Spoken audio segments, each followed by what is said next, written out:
ഓണം പറ്റുമോ, ക്രിസ്മസിന് സ്റ്റാർ പറ്റുമോ, ഇന്ന ആഘോഷം പറ്റുമോ, പറ്റത്തില്ലേ എന്ന് പറഞ്ഞുകൊണ്ട് സോഷ്യൽ മീഡിയകളിൽ, സമൂഹ മാധ്യമങ്ങളിൽ വരുന്ന ചർച്ചകൾ, ഇതിൽ ഒരല്പം പോലും നമ്മൾ പങ്കാളികളാകരുത്. ഇത് മുഴുവനും വരുന്നത് സംഘപരിവാറിന്റെ സ്രോതസ്സുകളിൽ നിന്നുമാണ്, സംഘപരിവാറിന്റെ ഏജൻസികളിൽ നിന്നുമാണ്, ഇതിനുവേണ്ടി ഇസ്ലാം വിരോധികളുടെ ഏജൻസികളിൽ നിന്നുമാണ്.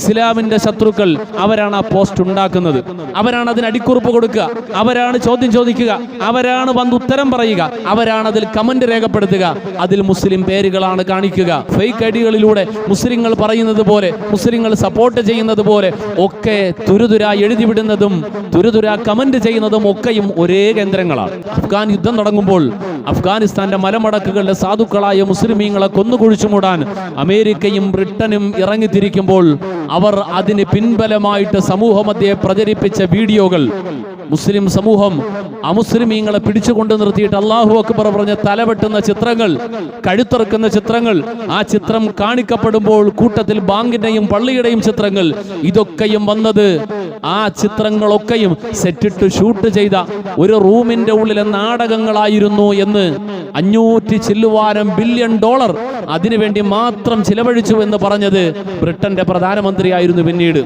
ഞങ്ങൾ അതിനു വേണ്ടിയിട്ട് സെറ്റിട്ട് ഷൂട്ട് ചെയ്ത വീഡിയോകൾ, ആ വീഡിയോകൾ ഒരു സമുദായത്തിനെ ചിത്രീകരിക്കുവാൻ, ഒരു സമുദായത്തിനെ ഭീകരവൽക്കരിക്കുവാൻ നമ്മളാണ് ഇറക്കിവിട്ടത് എന്നവർ സമ്മതിക്കേണ്ടി വരികയാണ്.